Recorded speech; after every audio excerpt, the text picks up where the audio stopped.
Hi, everybody. Good morning. Thanks for coming out. I'm Kathy Abbott, and I'm the president and CEO of Boston Harbor Now, and I'm going to be your host for the forum this morning. It's a real honor. Boston Harbor Now convenes these meetings to enable members of the public to learn more about both public and private projects that are happening around the waterfront. And if this is your first time, welcome. If you've attended before, really welcome back. So Boston Harbor Now is a nonprofit focused on ensuring that the waterfront and the harbor and the islands are increasingly prepared for coastal impacts of climate change and provide welcoming and inclusive open spaces and indoor uses to people from all over Boston. We call this Harborwalk 2.0. Our work spans a wide range of issues, from commenting on waterfront development projects to planning for future ferry service to bringing underserved communities out to experience the harbor islands. We believe strongly that the waterfront belongs to all of us, and that by bringing together interactive conversations like this, we can help ensure that projects are both inclusive and resilient. Today's forum takes a slightly different form. We'll hear from 4 different people about the lens through which they view the Harbor Walk. And then we want to hear from you about how you experience the Harbor Walk. And you'll have an opportunity to ask the panelists questions. As many of you know, the Boston Harbor Walk extends roughly 43 miles around the city of Boston's waterfront, including the path around Deer Island, but it's discontinuous as it travels through industrial working port areas and areas that haven't been redeveloped in recent decades. The distinctive blue signage makes it easy to find and follow on most of the completed sections. The Harbor Walk extends along the waterfront on a mixture of public and private lands. There are DCR parks and beaches along the Harbor Walk, but many of the Seaport, Downtown, North End, Charlestown, and East Boston sections are built on parts of private development as part of the requirements of Chapter 91. It's a path that some choose to walk or run in its entirety, as David Lyon did with his wife, Patricia Harris, in 2021. They took their regional and international travel writing skills and applied them to Boston, exploring the Harbor Walk from end to end and writing about it in the Boston Globe. In addition to wayfinding signage, the Harbor Walk now has 42 interpretive signs created by a team of volunteers led by Liz Nelson Weaver and from the Friends of the Boston Harbor Walk, an incredible organization doing great work. Each section is overseen by property owners who manage the maintenance and programming of the public spaces and facilities of public accommodation, like Greg McQuaid, Senior Vice President of Asset Management at Jamestown, as they do at Constitution Wharf in Charlestown. And whether you're looking for public amenities at bostonharborwalk.org or reporting issues or Harbor Walk issues through the city's 311 number, Boston Harbor Now's Kelly Sherman is likely behind the scenes to improve your experience. We're going to hear from each of our panelists, and then we're going to open up the conversation to the Q&A with all of them after all 4 panelists have presented their stories. David, we'll turn it over to you first. Okay, Thank you. great. Thank you, Kathy.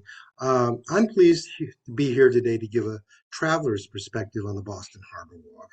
My wife, Patricia Harris, and I wrote a 4-part series in the Boston Globe about the experience of walking the length of it. And I should add that Alice was a big help when we were planning the whole piece. Pat and I make our living writing about travel, so when the pandemic restrictions made travel really difficult, we kind of turned our attentions closer to home. In fact, we often joke that we walked probably every trail within a 50-mile radius of Boston just to write about it. But Pat in particular was taken with the idea of trekking the length of the Harbor Walk for reasons that will become clear as I discuss things here. She has a little longer experience with it than I do. To write about it for the Globe, we knew we had to break it into manageable sections with public transportation at the end of each leg. So we talked over the idea with our editor, Chris Morris, at the Globe. And we told her the pitch was real simple. We said we wanted to see Boston as if we were visiting someplace for the first time.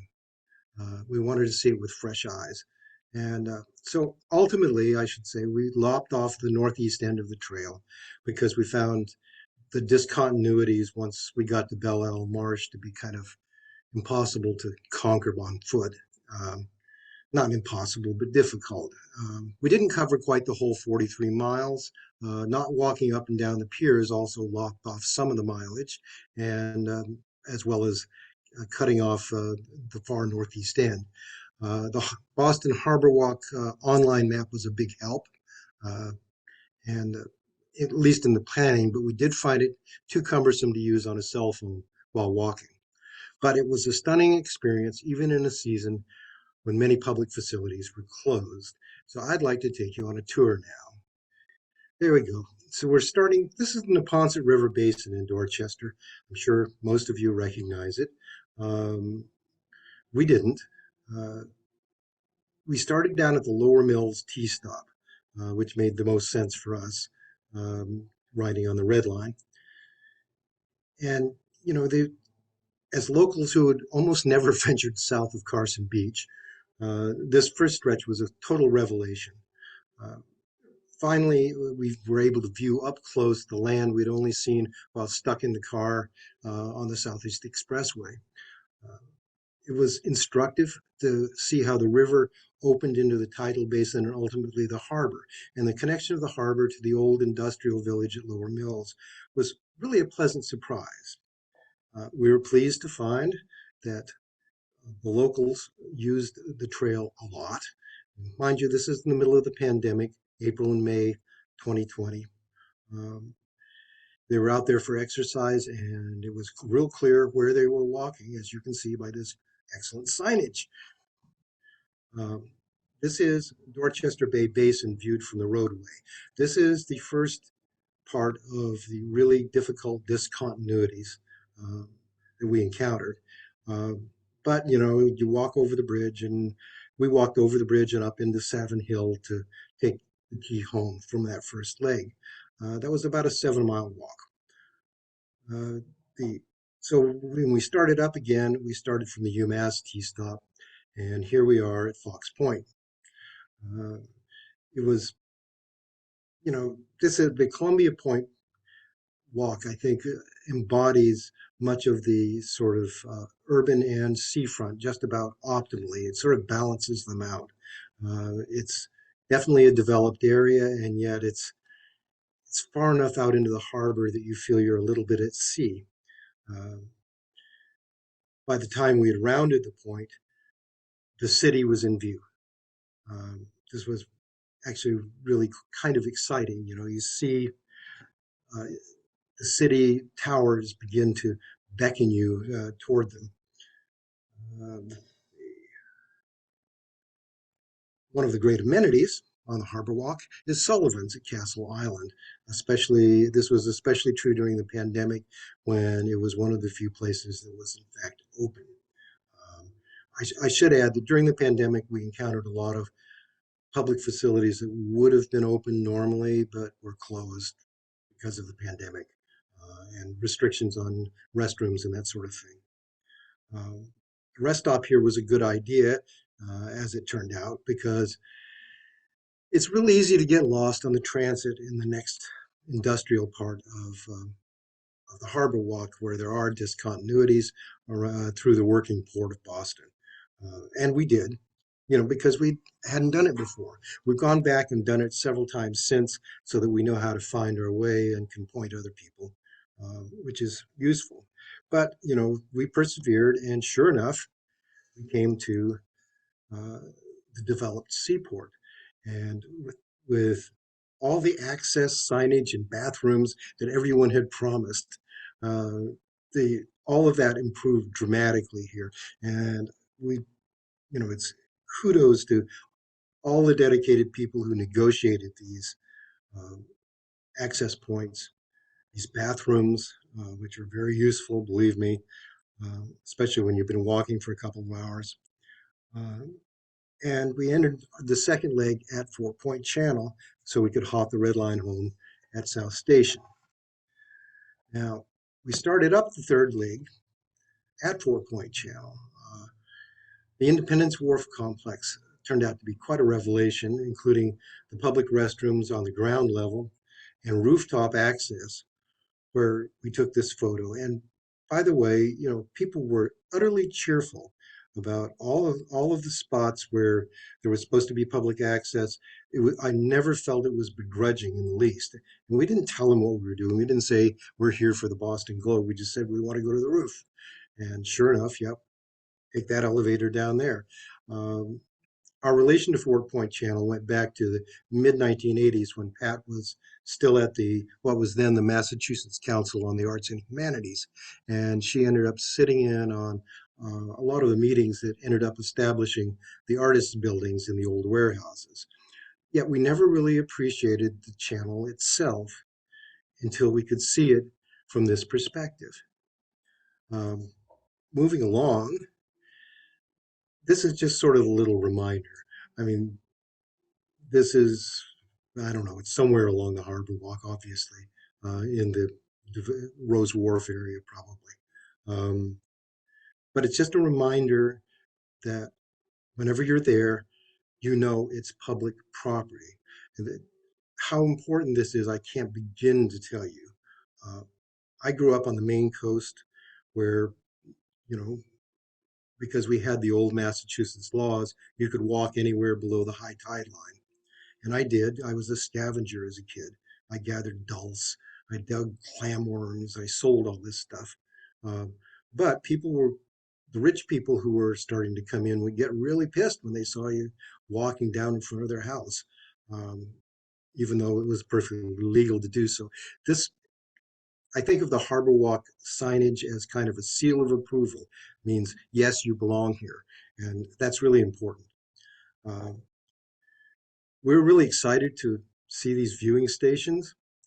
I must confess, I never found one in working order. Um, they're, they'd either been vandalized or the glass was too clouded up. But nevertheless, the idea that they're there, we would take out our binoculars and look instead. And as we kept walking, we live in Cambridge on the other side of the Charles from Boston. So crossing the Charles River Dam was kind of a homecoming. And it was instructive to see the waterfowl in the locks as if they were waiting for the water to go down so they too could get into the harbor. I suspect they could have flown, but you know. So we continued on into Charlestown, and I love this approach to Old Ironsides. You know, and there's the signage, as you can see, the Harbor Walk, Charlestown. It's a great way to approach the Navy Yard. We did continue on in Charlestown to kilometer zero underneath the one of the bridges. I forget which one. And I would have kept going and and maybe walked up to Assembly Square where we could have crossed on one of the footbridges, but that wasn't really part of the Harbor Walk at the time. So we called it quits here, backtracked to North Station to get the tea because we didn't want to wait for the bus, which in that time of year was running about once every 45 minutes to an hour. But it was a long transit, but it was a gorgeous day. So we tackled the final leg, which was East Boston, a different way. We decided to start by going over on the water taxi. Um, so here we are getting a water taxi at Rose Wharf. Notice the mask. Um, but it's an expensive way to go, but the view back on Boston was worth the trip. Um, I'm hoping to see more ferry service coming. I know you guys are working on it. Um, and once we got over to East Boston, I could show you gorgeous, tons of gorgeous pictures of the East Boston waterfront and the view over to the financial district. But I wanted to highlight here just the fact that there are a lot of water taxi stops in East Boston. Something we appreciated if we felt we had to bail, which we didn't. Uh, but it's a reminder that East Boston is now getting better connected to the rest of the city. Um, we kept going all the way to Chelsea Creek. Uh, and then we encountered another great discontinuity. In fact, we missed the green path to get us back to Wood Island, Bay Marsh, and ultimately to Constitution Beach. So we walked up the side of the road, or in some cases, sidewalks. Uh, I understand this pedestrian overpass, excuse me, is being worked on this summer, which is kind of too bad. I hope it doesn't block people from getting over to Constitution Beach. It is, it's a great beach, underappreciated. Everybody knows about the South Boston beaches. Nobody knows about East Boston except the people who live there. Um, and then it was a gritty roadside walk to get from Constitution Beach to Belle Isle Marsh, but we were determined to do it because we knew about this green seaside oasis full of herons and other birds, and we were delighted to see the progress we could see in the marshland restoration. Again, Pat was at the Massachusetts Environmental Trust in the early 90s when one of its initial projects, in fact, was marshland restoration at Belle Isle. So we had kind of a vested interest in seeing what had been done. We called it quits here, walking back to the Suffolk Down T stop to head home. For us, the biggest takeaway was to get to see how the city coheres. Um, this is where we ended. Yep. It was, Thank you, David. Those are oh, great thank you. photos, and really appreciate the photos and the narrative. And we're going to now turn it over to Ms. Liz Nelson Weaver. Liz? Thank you.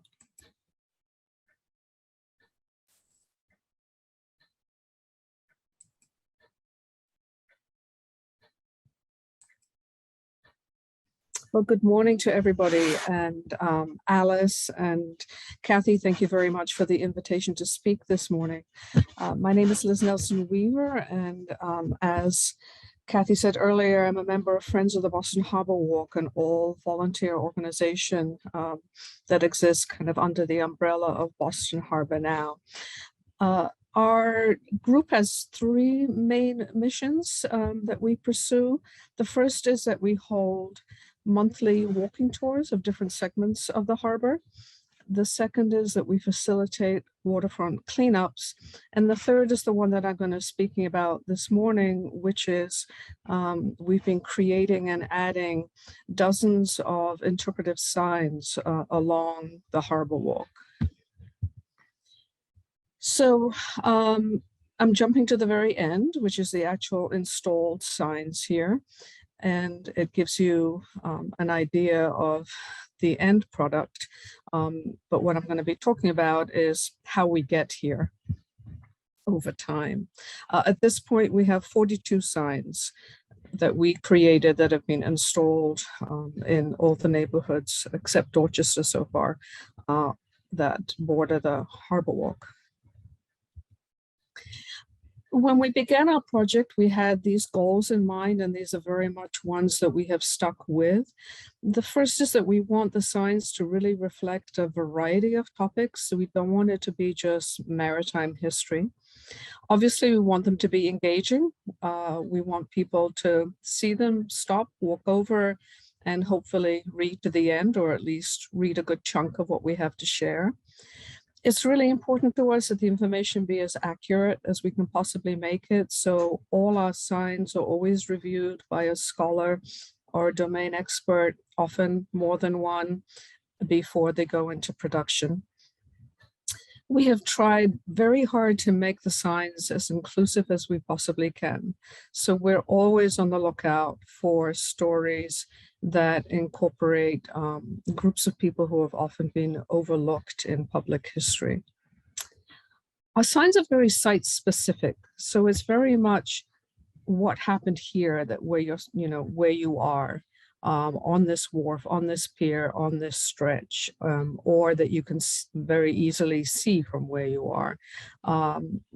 They're not sort of all-encompassing, this is the history of Boston Harbor. They're very site-specific.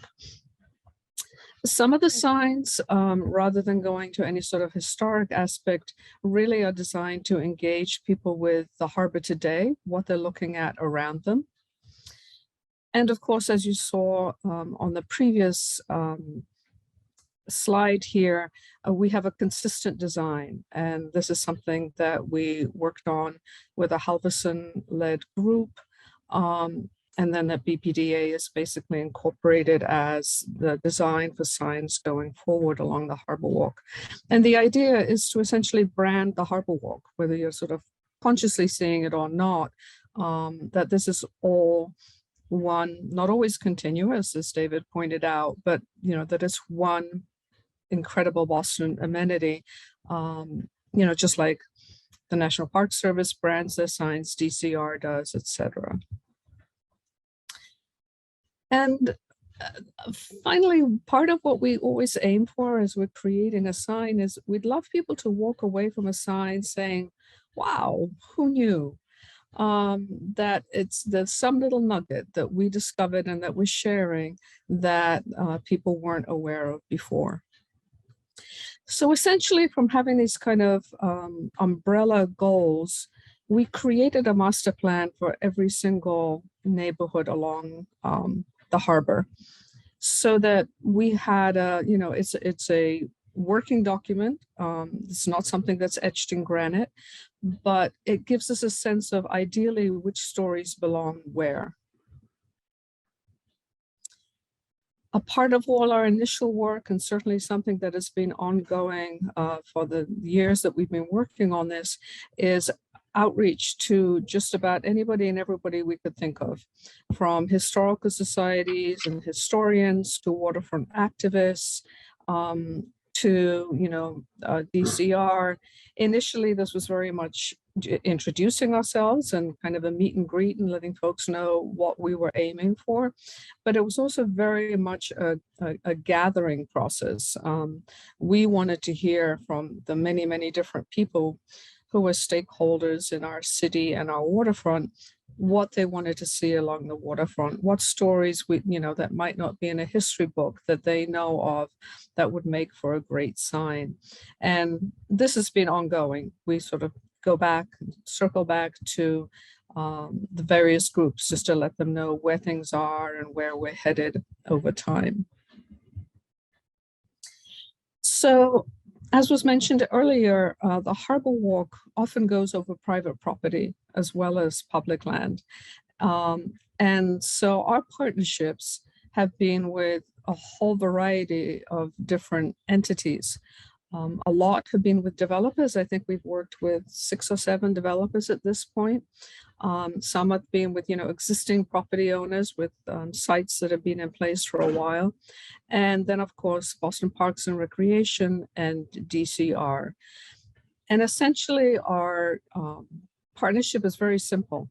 Friends of the Boston Harborwalk will create all the content for a sign. We do the research, and we find all the images, we do the writing, we have it reviewed, and then we hand it over. And then the property owner is responsible for paying for the designer to put it into the existing template, to have it manufactured and installed. And the only exception to this was in our partnership with DCR, where Friends of the Boston Harborwalk applied for and we're very grateful to receive a CPA grant from the city of Boston.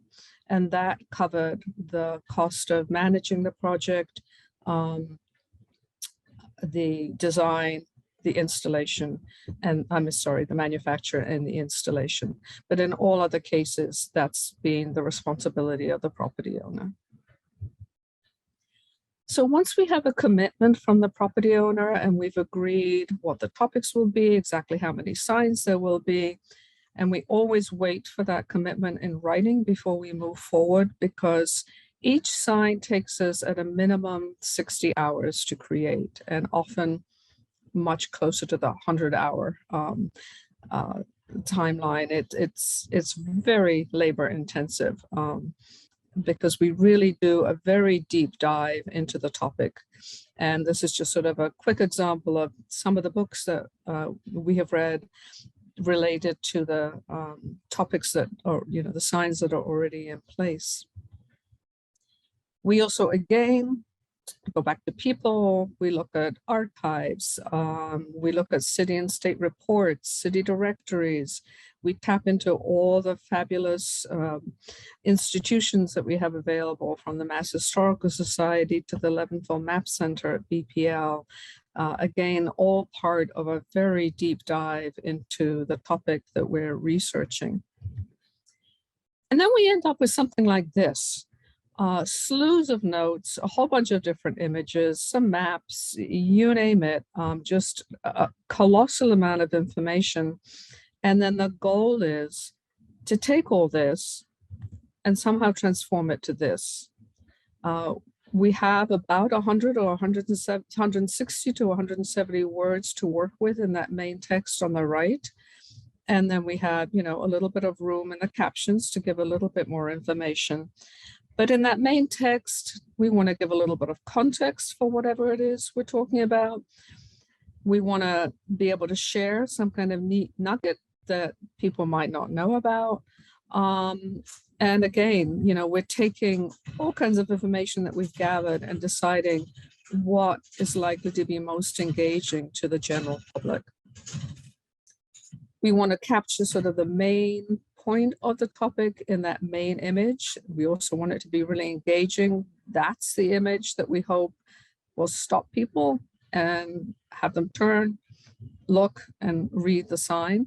And then that lower panel is sort of a really open space for us to use a lot of different kinds of things, whether it be quotes, or here you see a ticket for the ferry, a pass for the waterfront, a photograph, and a postcard. So really wanting to kind of mix it up there again as part of making it engaging and interesting for the general public.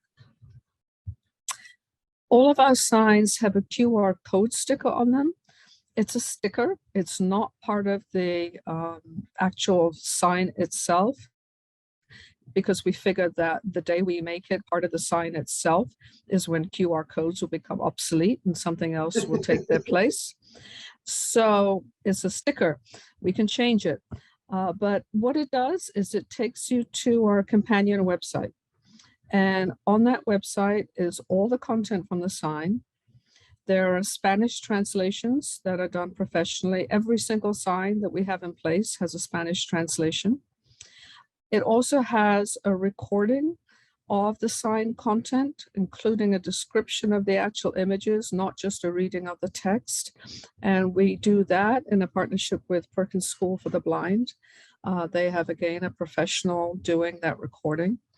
There's additional information on there if anybody wants to do, you know, kind of share with us on the deep dive that we've done.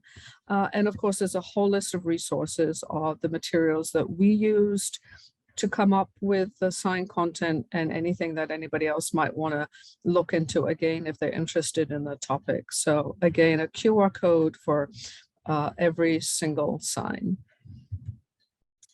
And again, here's just a quick look at some of the more recent signs that have gone up in all the different neighborhoods. And I just sort of draw your attention to the one in the lower right corner. It's a sign that likely will go into production sometime early this year, we're hoping. It's the first sign that we've done that is in Spanish. The sign is in Spanish. It's about immigration in East Boston. And if you look at the QR code, once it's installed, it'll take you to the English translation, but the sign itself is in Spanish. And, you know, this sort of also gives you a look at just the wide range of topics that we try to tap into. So that, in a few short minutes, is our work from the past 7 years, I guess it is now. So, Liz, again, thank you very much. Thank you, Liz. That is absolutely fantastic. And you certainly, I think we all appreciate the incredible additions that you've made to the process and to the product. I think it's all really evident and are really telling the story and telling it beautifully and involving the local folks and driving the stories that are being told in their neighborhoods. It's just terrific. So we will be back to you. I'm sure people out there are going to have a lot of questions. But for the moment, we're going to turn it over to Greg. Greg, you want to get off mute and put your... Perfect. Excellent. Thank you. So yes, nice to meet everyone. My name is Greg McQuaid, and I'm a Senior Vice President of Asset Management at Jamestown Properties. First, just want to thank Alice and Kathy for extending the invitation and opportunity to speak with you all.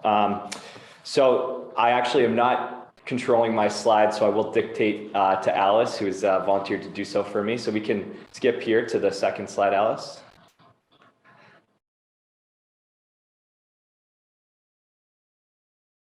So just want to give a brief introduction about Jamestown and what differentiates us, in my view, as an institutional is an institutional caliber landlord. We are a real estate. Okay. And over the 40 years, we've developed a really strong track record of partnering with the communities and tenant bases that we own real estate in. We have a unique focus of creating placemaking and community-oriented opportunities, as is demonstrated by some of the work we've done in Boston, as well as in other gateway markets throughout the country. And when I say gateway markets, what I mean by that is really your A-caliber cities such as Boston, New York City, San Francisco, Los Angeles, and Atlanta, just to name a few. And if the slide still showing for the, perfect. So what I've just showed here is in clockwise orientation, some of our communities and hubs that we've developed across the country. Currently in Boston, we have 3 properties. I'm sitting in one of them. We have the Innovation and Design Building, which is in the Seaport. That's shown on the left-hand side there. And we also have 18 Tremont Street, which is a tower downtown in the financial district, which is shown on the far right middle row. And then last but not least, we have Constitution Wharf, which is located in Charlestown, and it's a 3-building property right along the waterfront there, adjacent to Old Ironsides, and actually happens to be the place where Boston Harbor Now offices. So continuing along here.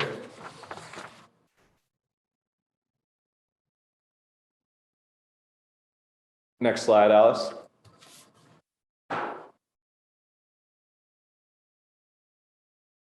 One thing that I do want to call into focus is that inherent within being a landlord or real estate developer in the city of Boston is that a lot of our most desirable land parcels and buildings are adjacent to the waterfront. And with that comes what I view as a really great initiative that's mandated by the city, which is the Chapter 91 legislation, which, as David did such a great job showing earlier, allows for public accessibility for residents, visitors, tourists, and all those alike. And as part of my role at Jamestown, I have to make sure, or I ensure that we are making these spaces accessible. As you can see here at the Innovation and Design Building, which is the large white building structure there, we do have partnerships with the city of Boston to make sure that we're maintaining and upkeeping the public space. And then again at Constitution Wharf, which is where we work with Massport as well. A few other key partnerships that we have, which are marine and water oriented. As part of our agreement and lease with the land lease with the city of Boston, we do allocate and partner with 80,000 square foot of marine use dependent tenants at the Innovation and Design Building. And we do all that we can to partner with them and support their businesses. And we view it as in keeping with kind of the historical nature of the seaport, which was a fishing pier and ship repair area as well during World War I and II. Further, to the right, you can actually see the dry dock in this photo, which is vacant at the time the picture was taken. But it's one of the last active dry docks in a major shipping port in the country. And I'm actually looking at it right now, and it's become such a key selling point and amenity for people in the neighborhood to be able to point to. And it's certainly something that we always highlight on any investor visits or when we're showing the space to a prospective tenant. It honestly is viewed as an additional amenity of the building and something that we can point to with pride. Earlier this summer, we had the Maine Maritime, one of their training ships was docked in the dry dock for repairs, and it was really cool to just watch that progress. Further, as part of our partnerships with the city of Boston and Massport, We're constantly supporting, lobbying, and advocating for marine means of transportation, such as, the ferry service, which again, David showed, water taxis, and anything that we can do to support alternative transportation. So the next slide, please, Alice.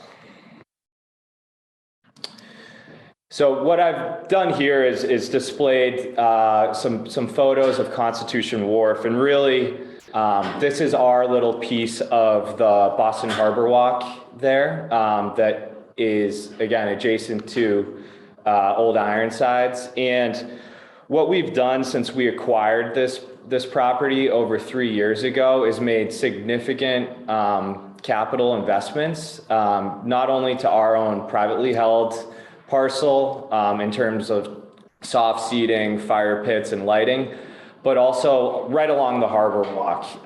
It's a key focus of mine and ours as a company to make sure that this remains in top condition. So with that is, enhanced lighting, signage, placemaking and wayfinding, as well as just making sure that the harbor walk itself is in, things as simple as doing concrete repairs so that it's accessible to everyone, families and children alike.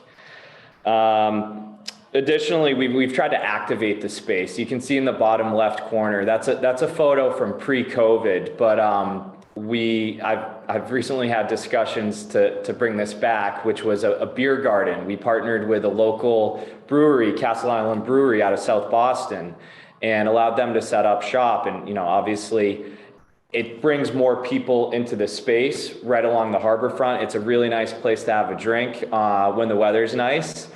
And it brings awareness to what all of, my colleagues on this call are trying to do, which is bring attention to this tremendous amenity that we have in the city of Boston.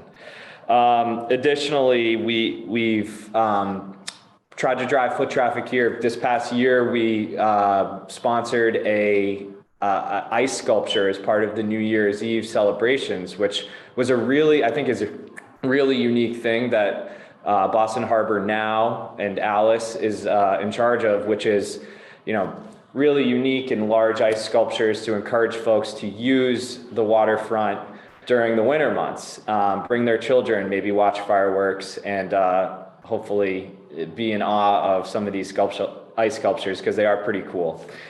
And then, finally, we're trying to always drive people here off hours, not just of our tenant base. So we've done a number of public events and fundraisers. We've done car washes. We've been the site set up for 5Ks and other various fundraisers, including a bike-a-thon recently. So just going here to the next slide, Alice, please.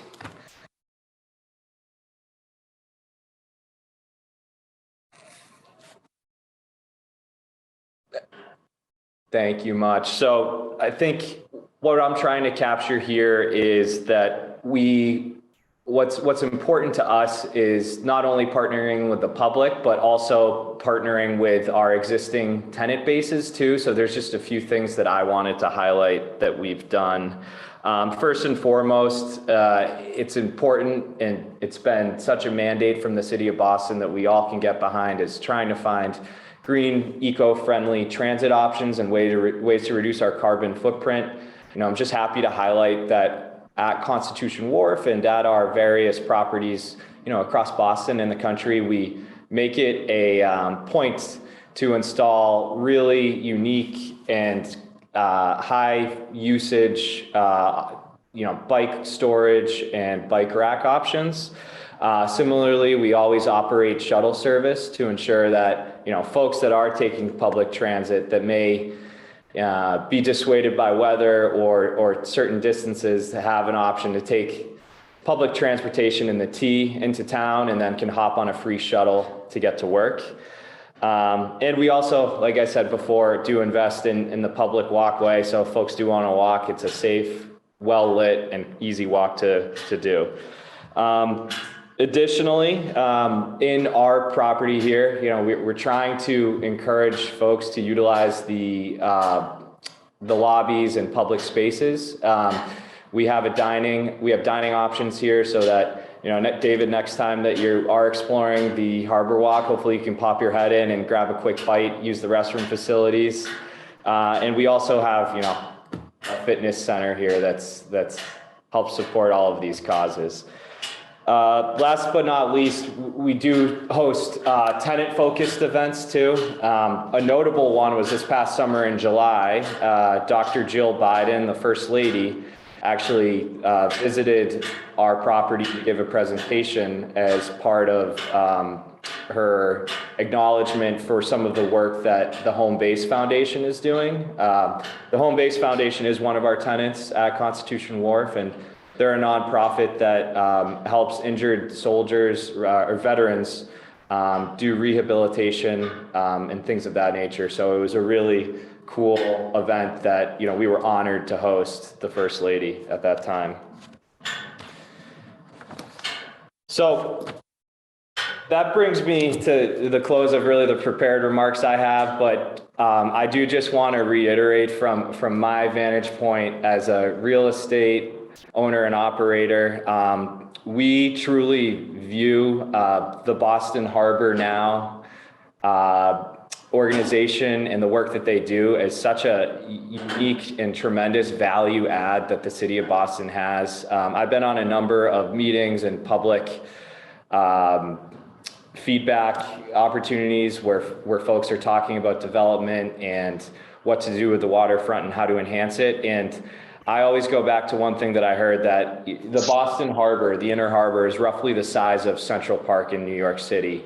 And it also, and we should view it as a way that folks can constantly activate, pedestrians and residents can constantly engage with and utilize it. And I think that for a major metropolitan city to have clean water that is accessible for public transit and also for sailing and recreation is such a unique thing to have. And then it's even further enhanced really with what Boston Harbor Now has done to make it accessible for all. So again, kudos to everyone on this call, and just happy to give my vantage point from the landlord side of things. I appreciate the time. Greg, thank you. Thank you for being a fabulous landlord. As somebody who comes to work here by boat, by tea, and by bike, thank you, thank you, thank you. And enjoy walking on the Harbor Walk when I can. Thank you. And there were a lot of questions that popped up in the chat while you were talking, so you might want to take a look at that. While we turn it over to Kelly as our cleanup hitter here, and then we'll be opening it up to everybody else. Kelly? Hi, everyone. Can y'all see my screen? Yes. Okay, lovely. It just says Harbor Walk Resources. Hi, I'm Kelly Sherman. I'm the manager of waterfront design at Boston Harbor Now. And after hearing Greg, I feel very honored to be working for this organization.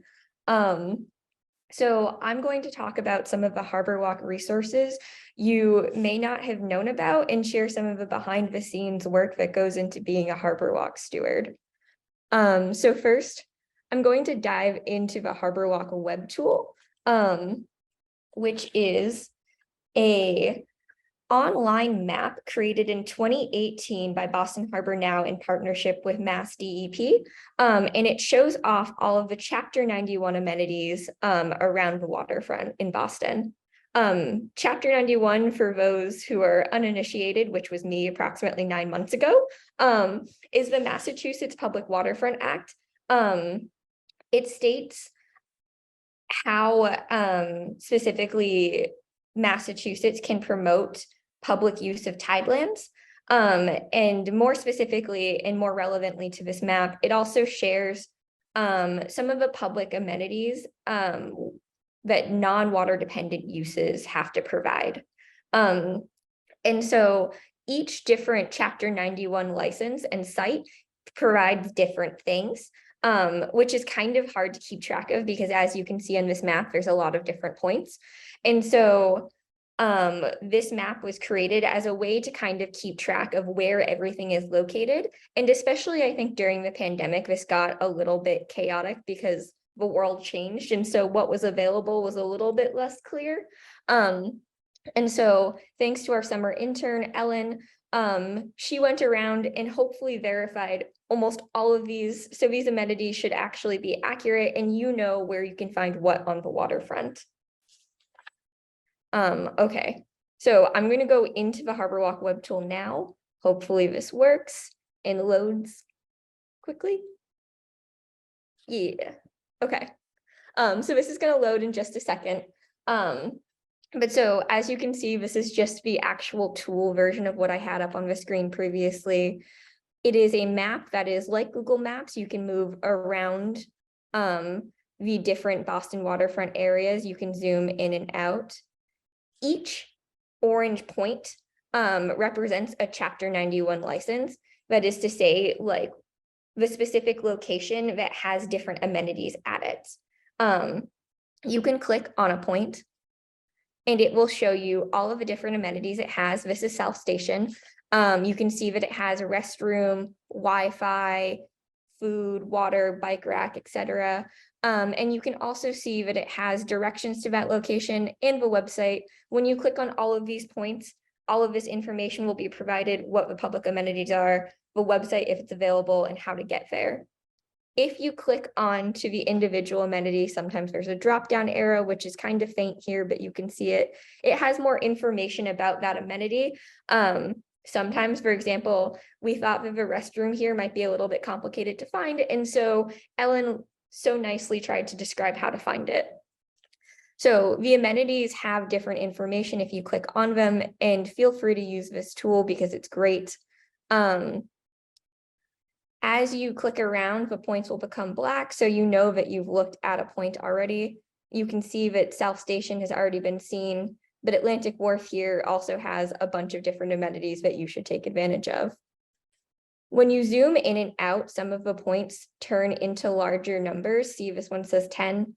That actually doesn't correlate to something on the map. It's just telling you that there are 10 pins there.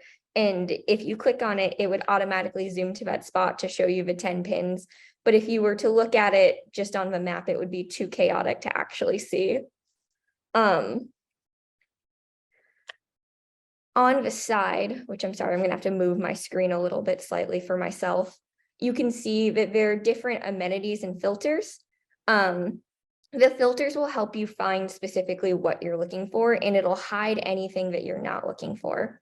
So if we zoom out a little bit and say, like me, you're looking for a restroom, and you want to know where to find it, you can specifically search for just restrooms. And it'll show you all of the places that have restrooms.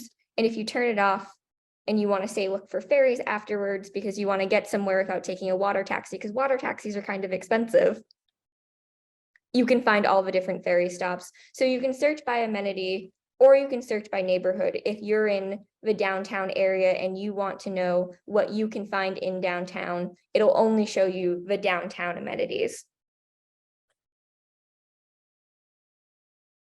The website also has another interesting feature that if you keep scrolling down, has all of the different kind of links that would be useful. There's a map kind of showing, like, just bringing you to Google Maps. There's the terms and conditions, which is less interesting to read, but if you want to, go for it.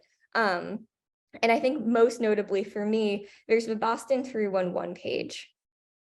That is the other part of, sorry, that link sometimes is a little bit funky. It brings you to the Boston 311 page. It is the other half of what I do. This here will tell you if there's a problem on the Harborwalk, you can report this to the city of Boston, and we, Boston Harbor Now, will get notified. So going to this website, it'll teach you how to call in a 311 case. And so if you have something that you want to flag to us, I highly recommend you go to this website. But when that happens, when you submit a 311 case, it looks something like this to us. So I will get an email from the city of Boston telling me who reached out to me, what the problem is, and a rough kind of map, which you can see in this link here, which I'll show you in just a second, of where the problem is. it sends information about who the contact is. I've blocked it out, but this information is useful because I personally am one of the stewards for the Boston Harborwalk, and I will go out and try and fix the problem for you. So once you send a problem to 311 and they send it to me, I go and check the problem. Does the problem still exist? If it does, I reach out to a property owner. I ask them to tell me if they can fix it, and then how long it's going to take, and to reach it back out to me once it's fixed. And then I follow up with the constituent, letting you know how it's been resolved. So this is what it looks like. To me, the person who sent the previous message saying that 3 park lights were broken, please assist with fixing these lamps. These are the lamps in question, and they're located roughly at the pin at this map. I will say this problem has now been solved. But sometimes they take a little bit of time, so please be patient with me. These are just pictures of some of the things that we encounter, the most common ones at least. While they don't seem interesting to you, I promise you my phone has millions of pictures of trash cans and holes and lights, because this is something that I care about fixing. So each problem needs to be checked on and has kind of different turnaround times. Trash cans are really easy to fix because you take out the trash and the problem is solved. Holes in the harbor walk are a little bit maybe more complicated because you have to buy supplies, you have to reach out to like the property manager, and the property manager needs to go and find the correct type of wood, which they may not have in stock, and it might be back ordered because of supply chain issues, and this is just the world we live in now. Or it could be a lighting issue, which can be more complicated because sometimes that requires Eversource, that sometimes requires the City of Boston Public Lighting. And sometimes lights are even more complicated because you don't know what really the problem is. Is it a light bulb? Is it the wiring? Is it something else? So keep in mind, when I'm going through and doing all of these things, I do them with a lot of care for the Harbor Walk, but I also understand that sometimes these things are a little bit slower. So when I respond to you saying that something is fixed, I am genuinely excited, but also know that I sometimes recognize it's a little bit slower than some of y'all might like. But even so, this is just a fun part of my job. I have other aspects to my job as well, but this is a fun one because I get to go out on the harbor walk. I get to see what is going on the waterfront, and kind of have like a existing conditions in my head because I just walk around it so often trying to answer these things. And I also develop a relationship with the people who actually own property on the waterfront, and I get to know them and build a rapport with them, which is great because 311s are sometimes easy to solve.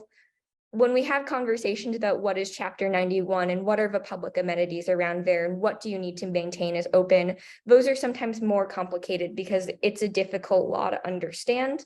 And so building these small little moments of like interaction means that I can have larger conversations about what amenities we should be providing, and just building a relationship so that we can have a better maintained and also like more engaging waterfront. So that's all I have. It was very quick and very short, but I just want to say thank you for making the waterfront special. It's everyone who like contributes on this call to making it activated, but also it's all of you for keeping it activated by visiting these places and letting me know what needs to be fixed. Thank you, Kelly. There was a lot of material in that very short presentation.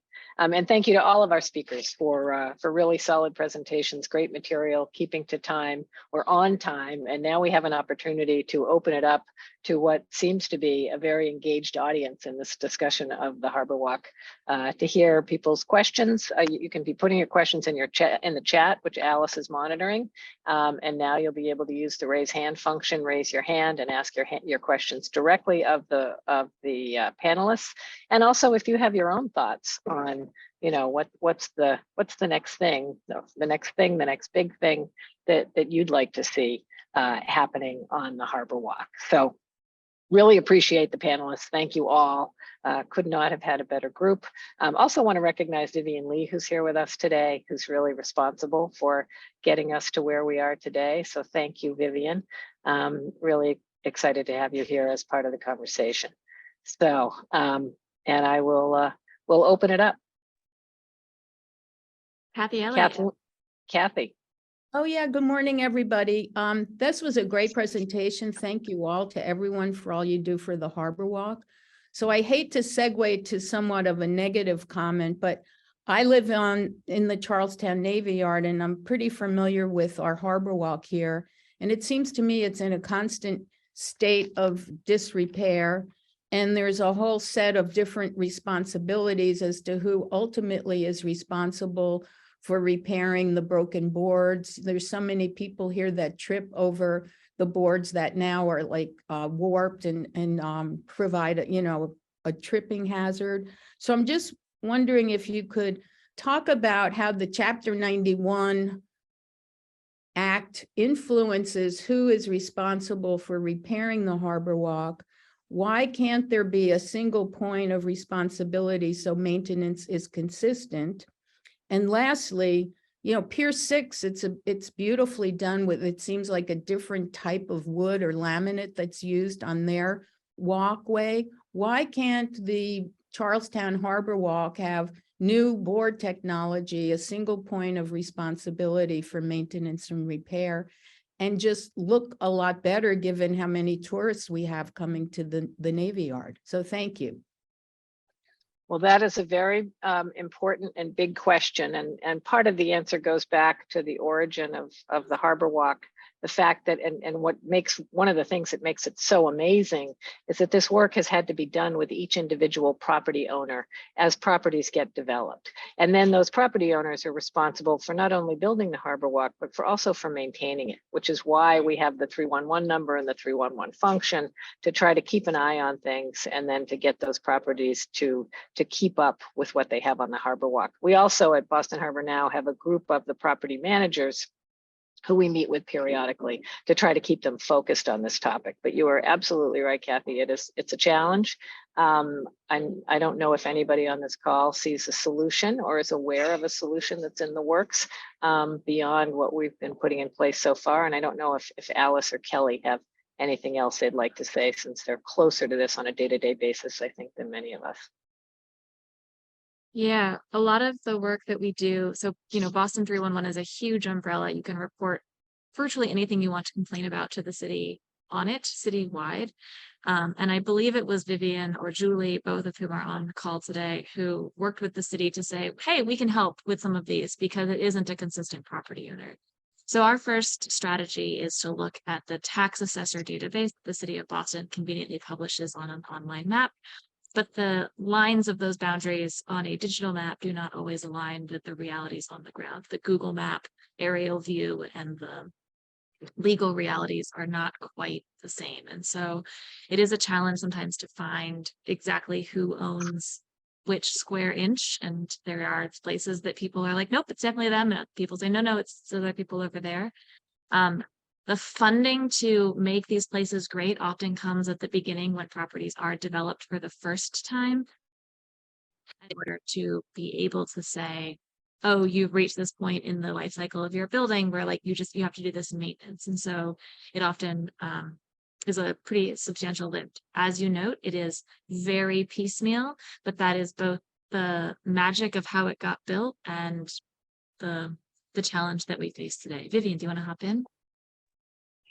Yeah, as both Kathy and Alice have said, you get the Harbor Walk segment when development occurs.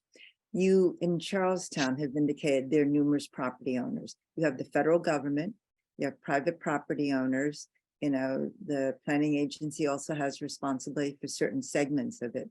So you're talking about very different funding sources. Ann Lagasse is on this call, and she's been very active. That's a private property owner. Greg is a private property owner. But you've also got the city agencies, and you've also got the federal government, and they have different priorities. The thing about Harbor Walk, and the only way we could get it was to make it prospective. In other words, we can't go back and say, everybody now has to do the Harbor Walk. It's only triggered when there's development or redevelopment, right? So we get the improvements when they make changes. There's a change in ownership, and like at Constitution Marina, where you have a very enthusiastic new property owner and such. that's part of the problem. But I appreciate all the vigilance that's been indicated on this dialogue, throughout the hour and a half that we've been having it now. It is incredible, the work that is being done by Boston Harbor Now and by the other advocacy groups, but also by property owners. I mean, I think that's the thing that I find so comforting as I'm listening to all of you speak. The work goes on, it never stops, because we're adding new segments, you're always innovating, improving and such. But this has been a really good conversation. And so I commend all of you. Thank you. Hope that answers your question, Kathleen, as well. Thanks, Vivian. And Magdalena just made a point about diversification of how this is done. It would be wonderful if someday we could create a fund and a function to look at it. Boston Harbor Now looks at it holistically and attempts to address it holistically, but doesn't have all the tools. And whether it's something that the city could do or an organization like Boston Harbor Now or Friends of the Harbor Walk, or together, all of us, quite frankly. So, Ann Lagasse, take it away.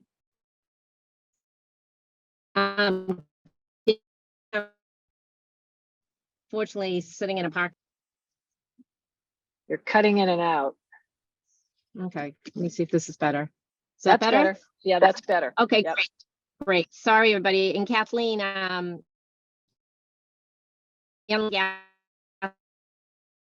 We lost you. About your comments up here. Let me see if I can do this. Can you hear me now? Yep, we can hear you now. Okay, great. And Kathleen, I just wanted to describe the wood we're using on our harbor walks is called an epay, and that is a sustainable hardwood from Brazil. So it's got a very long life, unlike the harbor walks you're describing, which is, unfortunately just a pine plank, which does not hold up, as we all know. But just to let you know, Kathleen, we have been meeting with the BPDA, and, I know there's an effort underway to address this linear harbor walk around the marina and in front of your building.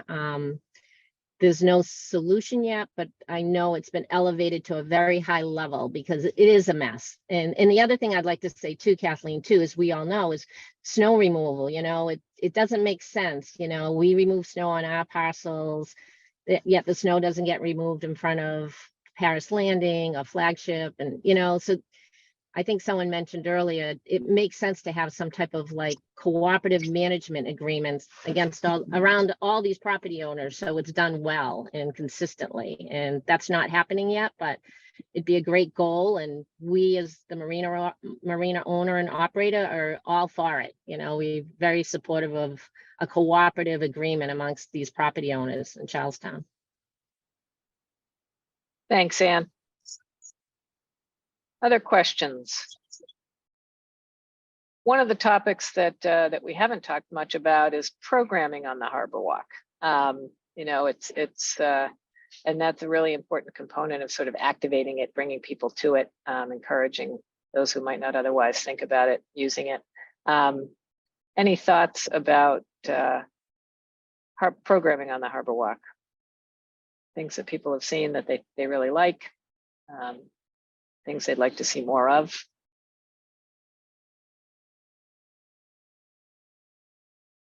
Yes, Jules. This is just a simple comment, Kathy. It's a huge thank you to Boston Harbor Now. You're the primary programmers that I rely on. Obviously, there's the National Park and Friends of the Harbor Walk and the organization I'm part of, which is Navy Art, Garden, and Art. And we all do programming, but you guys are the gorillas of it and do such a beautiful job with the diversity of options. I love, in particular, the exercise options. So I want you to hear that before, and if there are any, concerns. I bet people mostly just have good ideas, but thank you very much. It's very meaningful to me as a city dweller. I'm an active participant in your programs. Well, thank you very, very much. And I think there's some folks on here from other organizations that are also doing programming at the neighborhood level, which is really important. And there are a few questions in the chat as well that I just want to address. Sarah has a couple really quickly. One is about the signs. So a blue Harbor Walk sign, if you can picture the sort of giant rectangles, and the smaller medallions are standardized by the city, and they literally like live at the BPDA in a closet. And so if you find one on the Harbor Walk that is broken or wrong or upside down, etc., although there's one upside down that's still not right side up, you can reach out either to us to connect you with the BPDA or to Rich McGinnis at the BPDA. Those signs are just easily replaceable and installable. I'm going to turn it back over to Liz, though, to talk about what's expected of sign maintenance for the interpretive signs. So the interpretive signs are all the responsibility of the property owner to maintain.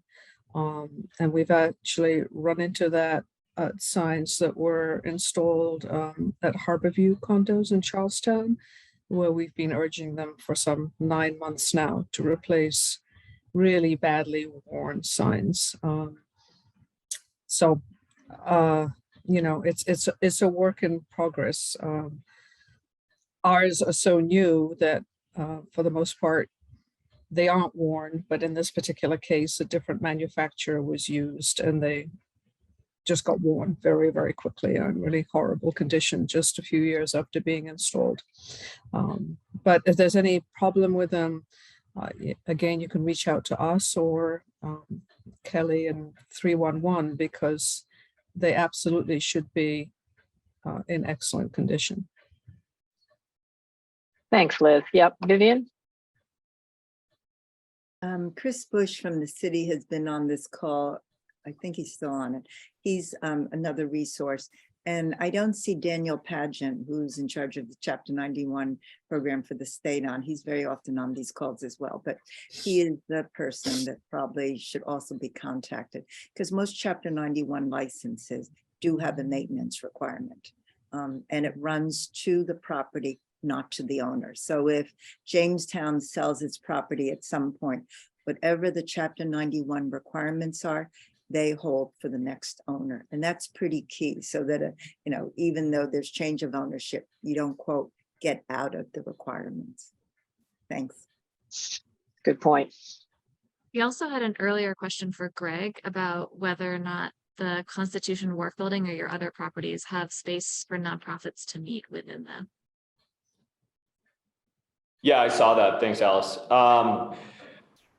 We do have conference facilities at Constitution Wharf. They are part of the tenant space, which is the home base foundation, which I alluded to. At our two other properties, we would be able to more easily accommodate a nonprofit. So certainly, if you have any specific questions or would like to arrange for that, you please reach out to me and I'm sure we can accommodate because they're more in public spaces in the building, whereas at Constitution Wharf, the gathering and conference area is actually part of a tenant space. So it'd be a little more difficult to navigate. Greg, maybe you can drop your contact info in the chat for folks. Yeah, I'll throw my email in there. Yeah. For people who haven't been inside One Constitution Wharf during regular daytime hours, the lobby area is a place that students who have classes either in this building or in, honestly, I don't even know what the building I'm looking at across the way is. Maybe it's 2 Constitution Wharf, come and use that space to study, to hang out. So it's a really active lobby. And if you're just walking by, it is a fully public lobby. Yeah, and I would add, if, you know, weather dependent, if you did want to have a public forum outside in the nice soft seating area and fire pit, that is certainly available and there's no fee associated with that, right along the waterfront.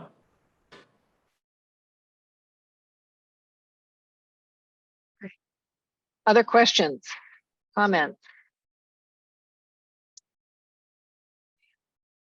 Okay, well, maybe we could close by asking each of our panelists to tell us what you think the next big thing is for you. You know, Liz in the world of signage, Greg in the world of building ownership, on the waterfront.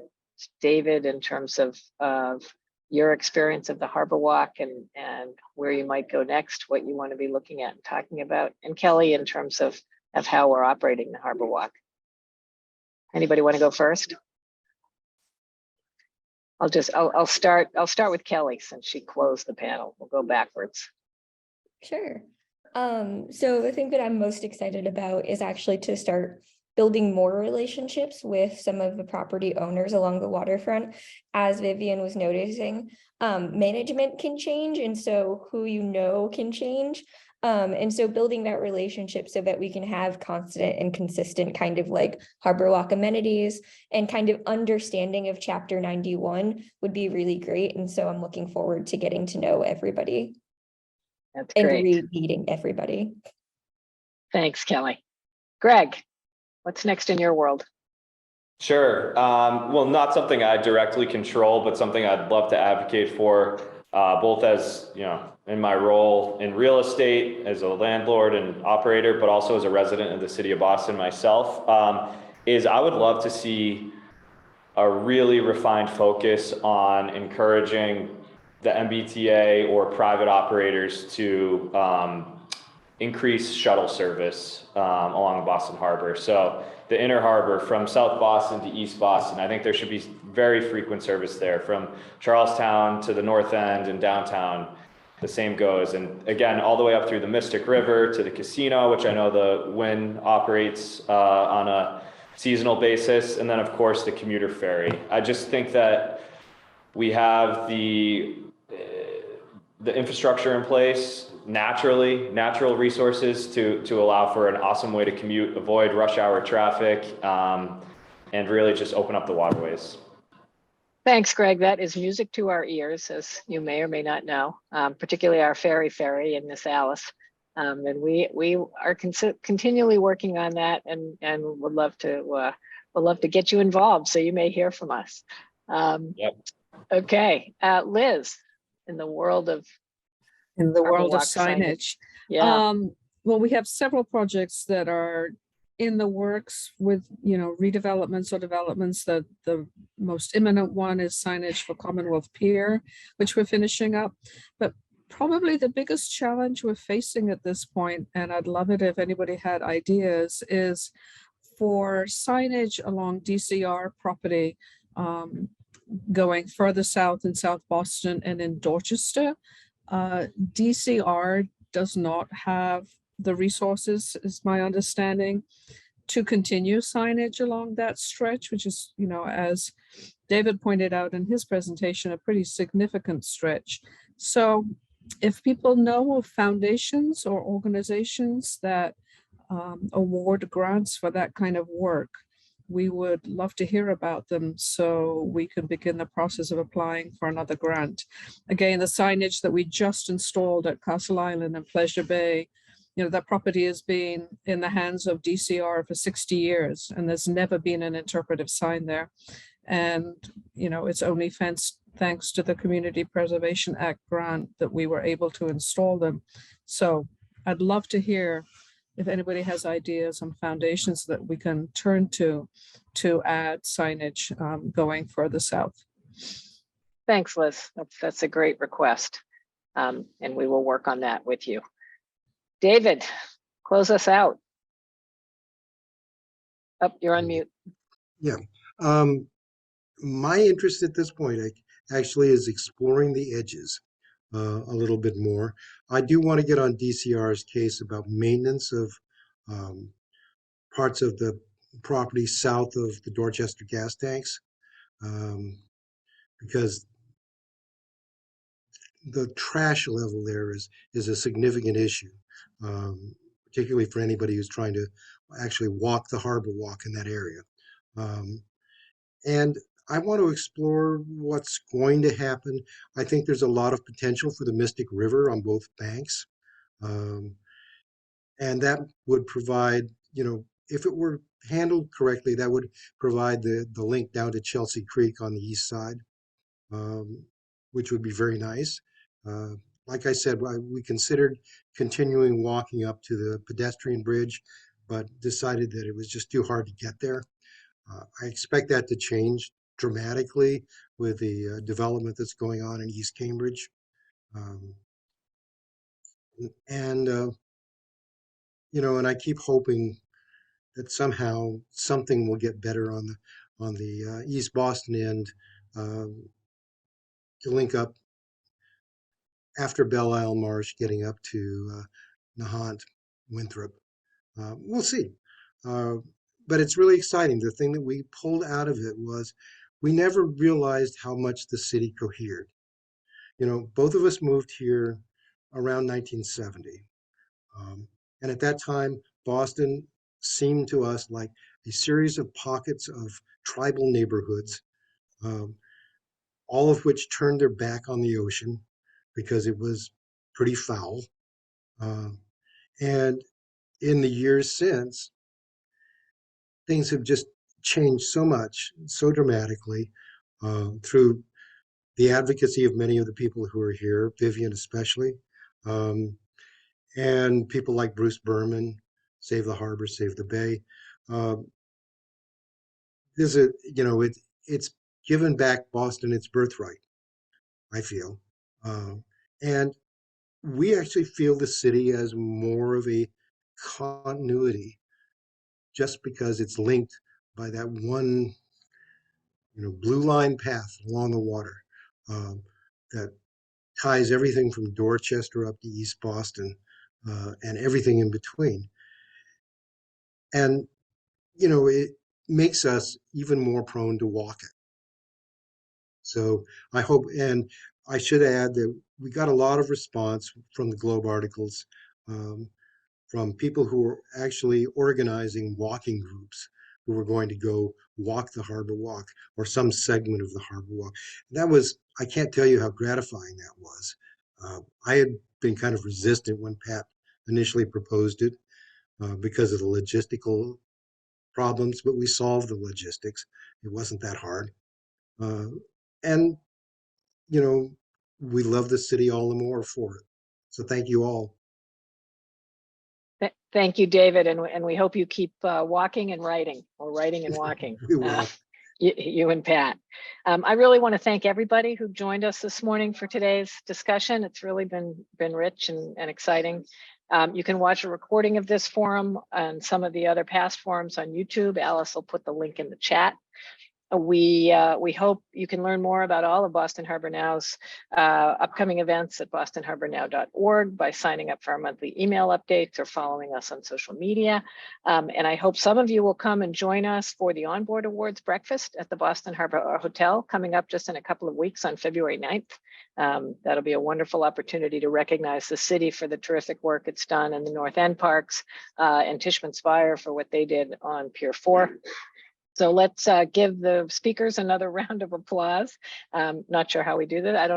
We'll do this. We'll hit your reaction button for the speakers and honestly for each other. This has been a really exciting group.